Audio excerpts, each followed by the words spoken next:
All right, third time's a charm. Gunny Highway, improvise, adapt, overcome. Sorry again for the technical issues, but we are back and we're talking about something that's genuinely important, especially right now with the Social Security Administration. First, give me a quick shout out in the chat so I know you can hear me and we're fully live. Here's what's going on. Social Security is rolling out a more national, centralized way of handling appointments and workloads. In theory, this is a good move. When I worked at Social Security, a lot of us said they should have done something like this years ago. The problem is the transition period can be messy. And when you combine that with staffing pressure and heavy backlogs, it gets even tougher for people trying to file or fix anything. So I want you to think about this in two categories: good news and bad news. The good news is a national system can eventually reduce the "my local office is overwhelmed, so I'm stuck" problem.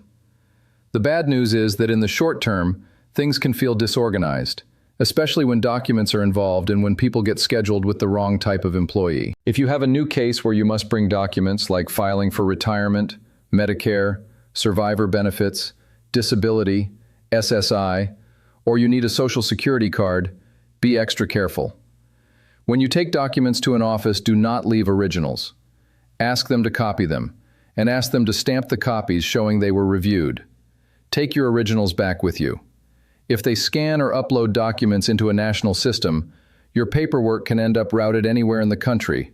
And if you call later, the person you speak to may not immediately be able to see what you handed in. It doesn't mean the documents vanished.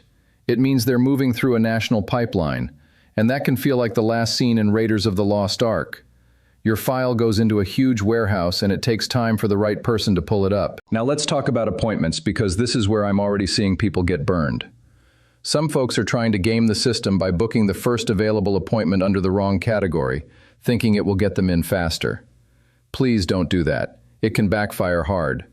Social Security offices are not one size fits all. They have different job roles and not everyone can handle every kind of claim. In plain language, you've got general customer service reps who handle basic issues, and then you have technical specialists. The two big technical worlds are Title II and Title 16. Title II is retirement, survivor, Medicare, SSDI, spouse benefits, most of the bread and butter Social Security programs. Title 16 is SSI, which is needs-based, welfare-based, and has completely different rules. If you schedule an SSI appointment when you actually need retirement or Medicare, you may show up and get told, "You're in the wrong place," and then you're rescheduled, meaning you just lost weeks or months. So when you book, be honest and pick the correct reason, because the wrong appointment type creates delays for you and delays for everyone else. I also want to address something people ask about all the time: government shutdowns. In general, Social Security benefit payments and core operations don't just stop because of shutdown headlines. Social Security services that are considered essential, like paying benefits, continue. Where you can see disruptions is in certain non-essential services and in staffing strain. But your check isn't shut down just because the news is talking about a shutdown. The bigger day-to-day problem is staffing and processing time, not the existence of the agency. Now, before we jump into Q&A, I want to say something about the chat. We encourage people saying hello, checking in from their state, talking to each other. This is a community. It helps the algorithm, but more importantly, it helps people. A lot of regulars here already know their own situation. They stay to learn new details so they can help somebody else. A neighbor, a cousin, someone they overhear at the grocery store. Because they now know what DWB is, what child in care is, what MSP is, what an earnings record is, and what questions to ask.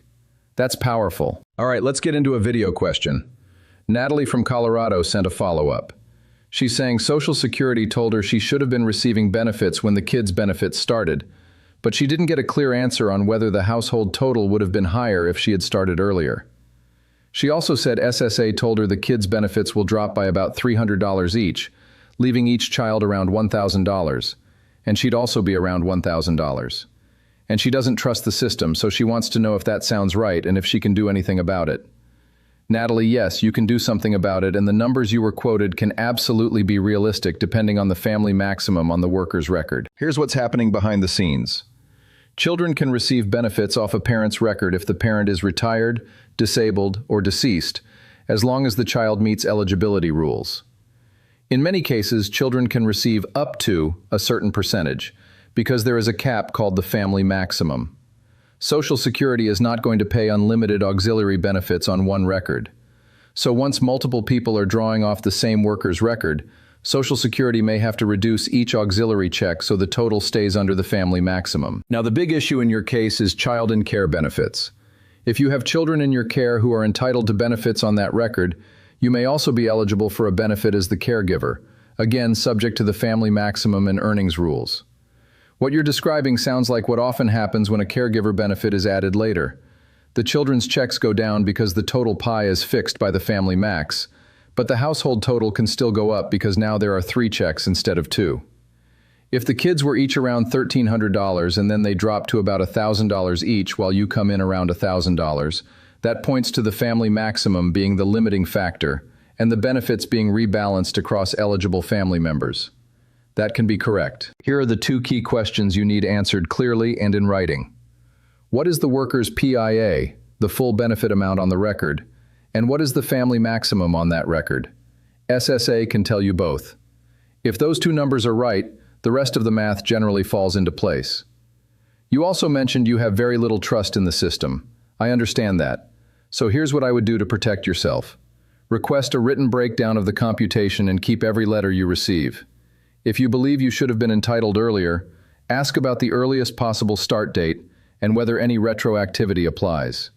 If you were eligible earlier and SSA failed to take the claim when the children's claims were filed, that can matter, sometimes in the form of protective filing arguments, sometimes in the form of retroactive benefits if the rules allow it.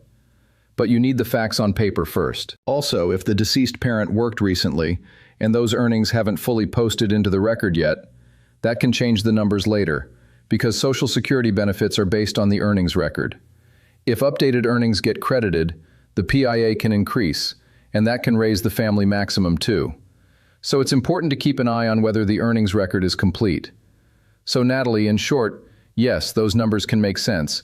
Yes, you can push for clarity, and the immediate goal is to confirm 2 items, PIA and family maximum. Then compare that to what the household is receiving before and after the caregiver benefit is added. If the household total increases, that's usually a win, even if each child's individual check is a bit lower. If you have questions on this, drop them in the chat. And if anyone else is dealing with child benefits, survivor benefits, or child and care benefits, tell me your situation in a sentence or 2, and I'll walk through the general rules.